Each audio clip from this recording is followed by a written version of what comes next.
It's dawn on Monday, July 13th, 1863, a hot, muggy day in the city. The working class population of New York is just rising, but there won't be any work today. Before the start of the greatest riot in America's history to that time, let's see where the key locations are in Lower Manhattan. The 19th century police icons represent the 30-plus police precincts in Manhattan.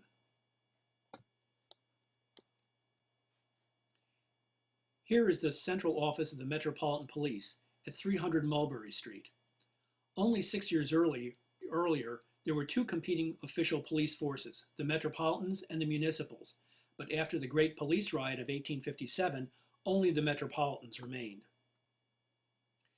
Most of New York's free black population is clustered around and to the west of the notorious Five Points slum. Charles Dickens, an expert on slums, pronounced them worse than anything he'd ever seen in London.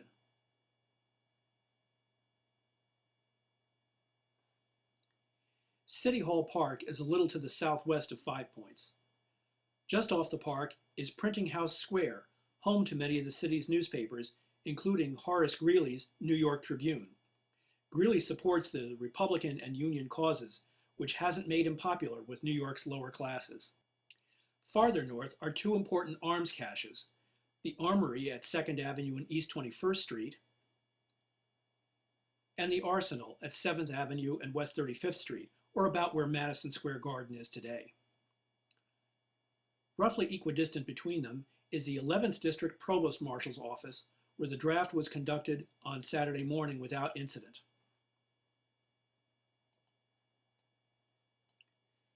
The other draft office is the 9th District Provost Marshal's office on 3rd Avenue between 46th and 47th Street.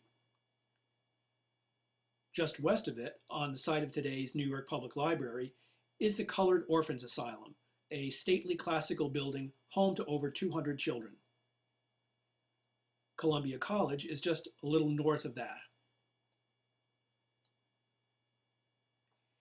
And at the southwest corner of the recently opened Central Park is the Black Joke Volunteer Fire Company. One of their members was drafted on Saturday, and he has vowed to break the draft.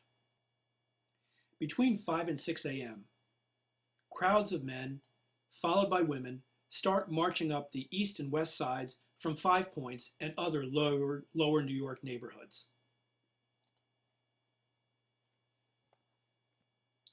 Here are contemporary drawings of the marchers.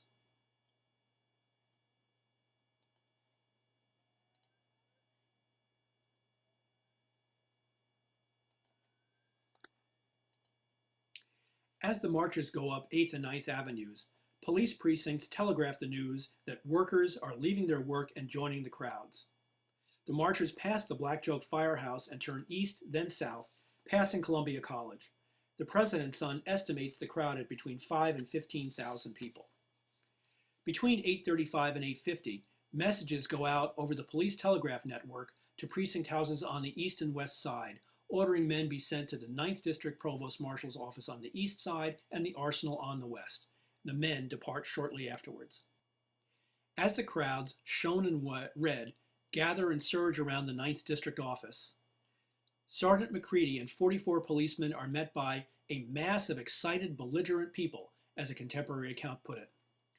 The mob is attacking members of the Invalid Corps, regular soldiers who were sick or wounded and thus out of frontline service.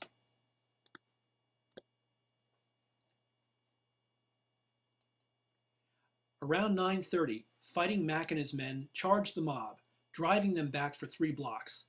But they are overwhelmed by thousands of men wielding clubs and throwing bricks. One policeman is later found barely alive by his wife in the dead house at St. Luke's Hospital, where he had been brought by sympathetic bystanders. At 10 o'clock, members of the Black Joke Fire Company show up. The draft begins 10 minutes later. At 10:30, a gunshot is fired. No one knows who fired it, but it is the signal for the riot to begin. The mob breaks into the draft office, sets it on fire, and attacks the firemen who come to fight the blaze. 60 policemen and draft officials escape out the back of the burning building and make their way to 2nd Avenue.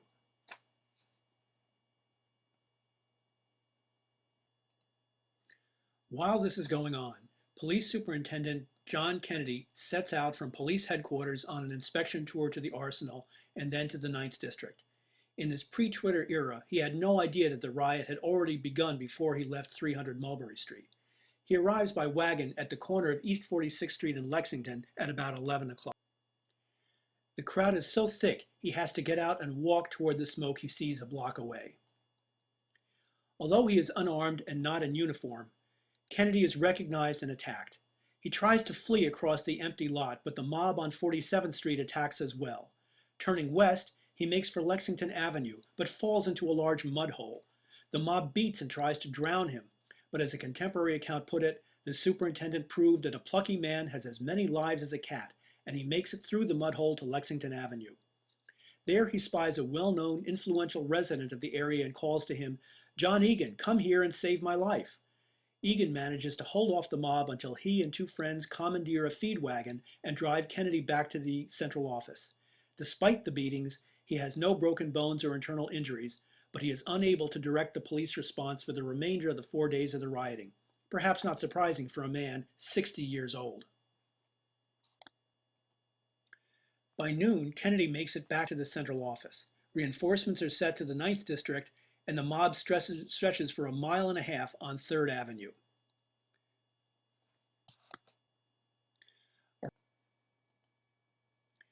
Around noon, the first of 11 lynchings begins in the area around Park Row.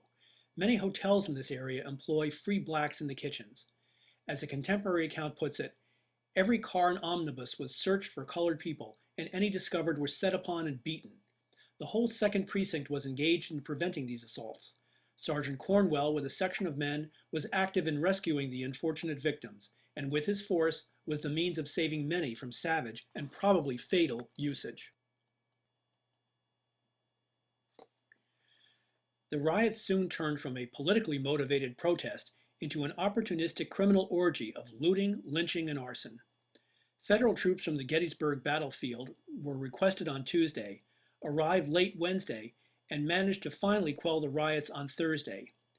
In all, about 120 civilians were killed and 2,000 injured. Hundreds of free blacks fled the city, and between $1 and $5 million in property damage was done, equivalent to between $18 and $93 million today.